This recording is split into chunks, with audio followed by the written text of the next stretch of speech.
Assalamualaikum warahmatullahi wabarakatuh. Kembali lagi di channel Jago Penelitian. Kali ini saya akan memberitahu bagaimana cara mencari variabel konservatisme akuntansi. Nah, konservatisme akuntansi ini diukur menggunakan pengukuran yang diadaptasi oleh model Goffoli dan Hayen di tahun 2000 ya, 2000. Nah, jadi rumus menurut Goffoli dan Hayen ini adalah konak. Tingkat konservatisme itu dinamain konak. Lalu NIO ini adalah net interest operation. Nah, untuk mencari net interest operation ini adalah laba bersih tahun berjalan atau laba bersih ya teman-teman ya. Ditambah dengan depresiasi.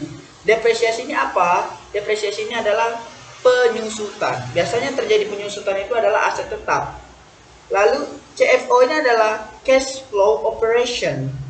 Jadi cash flow operation itu adalah CFO.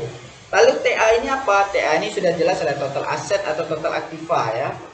Nah, pertanyaannya adalah bagaimana cara kita mencari di annual report atau di laporan keuangan. Oke, caranya sangat gampang ya teman-teman ya. Nah, saya udah masuk di laporan keuangan atau di annual report. Nah, mungkin teman-teman sudah mengerti ya cara mencari laba bersih. Laba bersih saya jelaskan ini. Nih, laba bersih adalah laba tahun berjalan. Nah, ini adalah laba bersihnya. Lalu setelah itu adalah depresiasi. Nah, depresiasi cara mencarinya di sini di mana? Di sini teman-teman. Di aset. Cari di aset tidak lancar, lalu cari di aset tetap. Setelah itu lihat ini.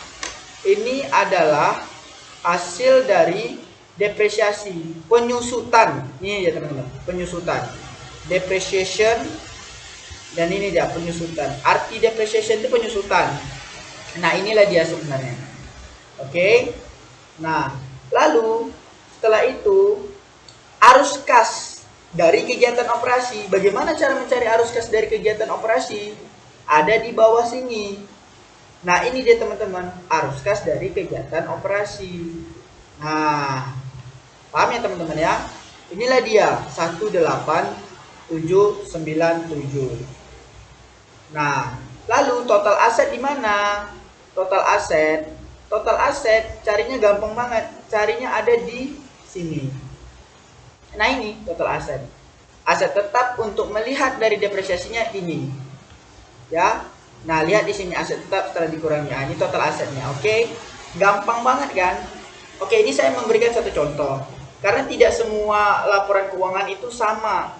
Saya kasih contoh yang kedua yaitu annual report dari Garuda Food. Ya.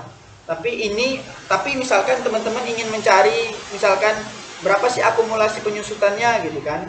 Nah, biasanya akumulasi aset tetap ini ada di bagian bawah, fixed effects gitu. Fixed effect ini ada di bagian bawah. Karena nah di sini, ini kan ada perhitungan ini teman-teman 9104. Ini perhitungannya itu ada di bawah. Teman-teman cari aja Ctrl F lalu fixed effect atau aset tetap ya, namanya sama aja. Lalu teman-teman cari ke bawah.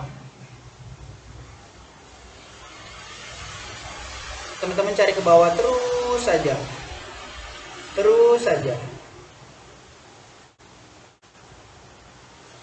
Nah, terus saja. Terus bentar.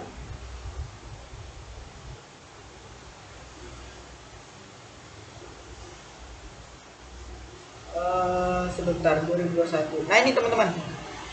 Aset tetap. Perhitungannya di sini 1904. Sama dengan yang tadi kan? 19104. Jadi kalau seandainya annual reportnya nggak ada di atas, tidak dijelaskan depresiasinya, teman-teman bisa nyari di bawah.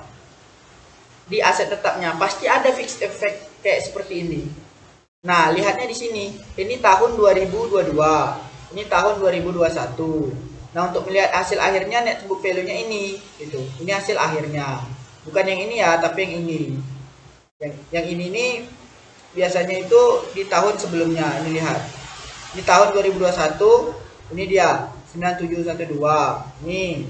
Nah, ini tahun 2022. Paham ya teman-teman ya, gampang ya. Nah, ini karena tidak semua annual report itu sama, maka kita contohkan di perusahaan Garuda Food. Food, kodenya itu food ya. Nah, saya udah mendownload annual reportnya. Nah, jadi cara mencarinya sama aja. Cuman dia ada beberapa perusahaan yang mungkin berbeda dari sebelumnya ya.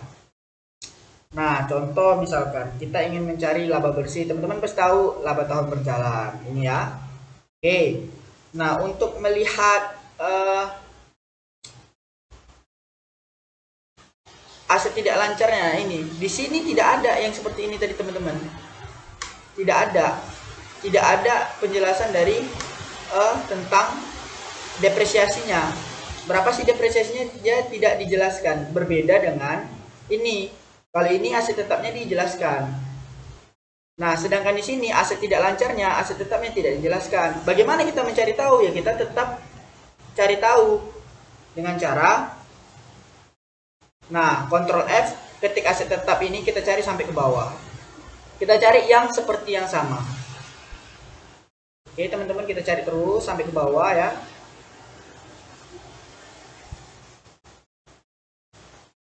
Kita cari terus. Bukan. Ini arus kas operasi di sini ya. Nah, kita cari terus teman-teman. Kita cari terus sampai ke bawah. Biasanya pasti ada. Nah, ini di aset tetap ini di depresiasi ini deh teman-teman ya. Tapi ini hanya penjelasannya. Perhitungannya ada di bawah. Terus saja. Nah, ini dia. Oh, bukan. Sebentar. Nah, ini. Fix asset. Nah, ini dia teman-teman. 3176209. Jadi beberapa perusahaan itu ada yang menampilkan, ada yang tidak. Tapi ketika dia tidak ditampilkan, pasti ada catatan seperti ini di bawah. Ini 2022. Dan ini misalkan 2021. 3904 ya. 31904. Ini dia. Ini tahunnya, ini tahun 2021, ini tahun 2022. Oke, gampang ya. Untuk melihat kas operasionalnya sama seperti tadi. Itu ada di bagian bawah juga. Ada di bagian di sini. Jadi teman-teman tinggal lihat saja annual report-nya, cari yang sama persis dengan yang saya perlihatkan tadi. Kadang di annual report kadang berbeda. Nah, ini dia arus kas dari aktivitas operasi. Nah, ini tahun 2000 ini dia. Ini tahun 2022. Nah, ini tahun 2021. Gampang ya teman-teman ya. Gampang ya. Nah, kita coba lagi di perusahaan yang lain. Ini di PT Java Kometan Indonesia. Contohnya. Nah, sama seperti tadi teman-teman. Sama. Kita cari lagi ke atas ya. Saya untuk memberitahunya. Saya kasih 3 contoh perusahaan biar teman-teman paham dan mengerti bagaimana cara mencarinya. Ya. Karena akun-akun ini penting karena ketika kita tidak tahu akun, kita bakal bingung yang mana yang harus dibagi dan yang mana yang harus dikali. Dan yang mana yang harus kita cari gitu. Nah ini sama, ini harus ke operasi. Ada ya. Nah, jadi ini sama laba tahun berjalan ini ya, teman-teman ya. Oke. Nah, terus untuk mencari total aset ini. Nah, ini juga tidak disebutkan aset tetapnya. Teman-teman tetap cari yang sama seperti yang saya lakukan tadi. Cari terus sampai ke bawah. Biasanya pasti ada disebutkan. Nah, ya teman-teman ya. Gampang kok teman-teman. Nah, kita cari terus sampai ke bawah dengan model yang sama seperti tadi. Biasanya itu pasti ada ya. Pasti ada, biasanya pasti ada. Ini kayaknya kelewatan ya. Sebentar, saya cari dulu. Bentar ya, dia pasti ada, nggak mungkin tidak ada, mungkin kelewatan saya. Gimana tadi ya? Bentar ya teman-teman, kita cari.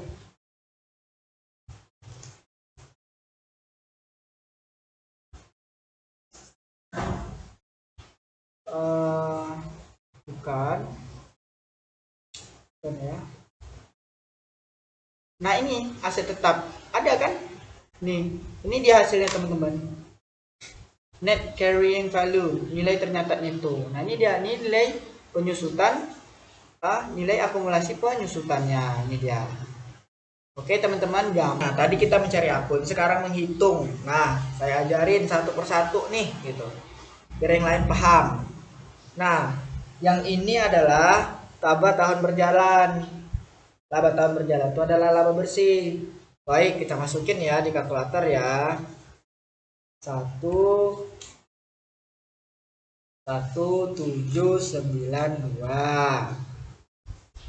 050 050. Nah, ditambah depresiasi atau penyusutan. Penyusutannya ini kalau tidak ketemu silahkan cari di bawah seperti video saya yang selanjutnya karena tiap laporan keuangan berbeda-beda. Oke. 9104